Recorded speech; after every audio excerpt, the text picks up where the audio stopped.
When I started tying, I didn't realize how much time I'd have to spend looking for good material. Dry fly hackle mostly, but other things too. One of the early lessons you learn is that skill can take you a long way, but ultimately the best you can do with mediocre materials is tie mediocre flies. This really came home to me when I broke down and bought my first genetically raised rooster cape, which back in the 1970s would have been a Metz. It was 3 or 4 times more expensive than even the best of the Indian gamecock necks I was used to, but it was also 3 or 4 times better in every way.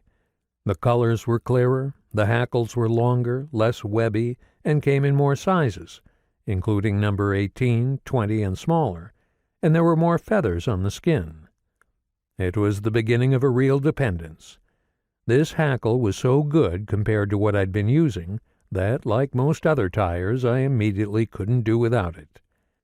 Now, genetic dry fly hackle from various companies is about all you can find in most fly shops. For the most part, the quality is better now than it's ever been, but the one flaw is that the spade hackles have been all but bred out of these necks.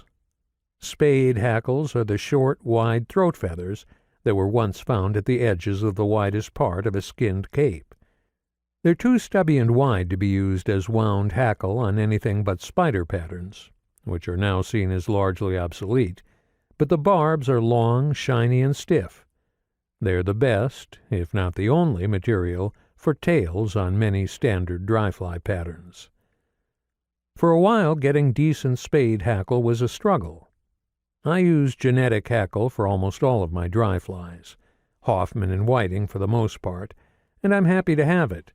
But for quite a while I was reduced to mining old, picked-over necks for spade hackle and buying second- and third-rate so-called dry fly necks that were just about useless except for some good tailing feathers. Things were starting to look pretty desperate when Whiting Farms began offering Coq de Leon rooster necks and saddles with some great spade-quality hackle on them. At first it was a rumor.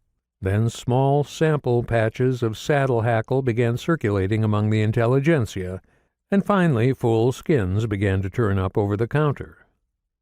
Tom Whiting, at Whiting Farms, recently told me that although the birds are being raised primarily for their spade hackles, some tyers are finding other uses for them as well. A tyer I talked to in a fly shop not long ago told me that Coq de Leon saddles make great Matuka-style streamer wings. Anyway, this stuff is magnificent, as good as anything I have ever found on a cape. The saddle hackles are lightly speckled, while the spade hackles on the necks are more of a solid color. I'm not sure which I like best.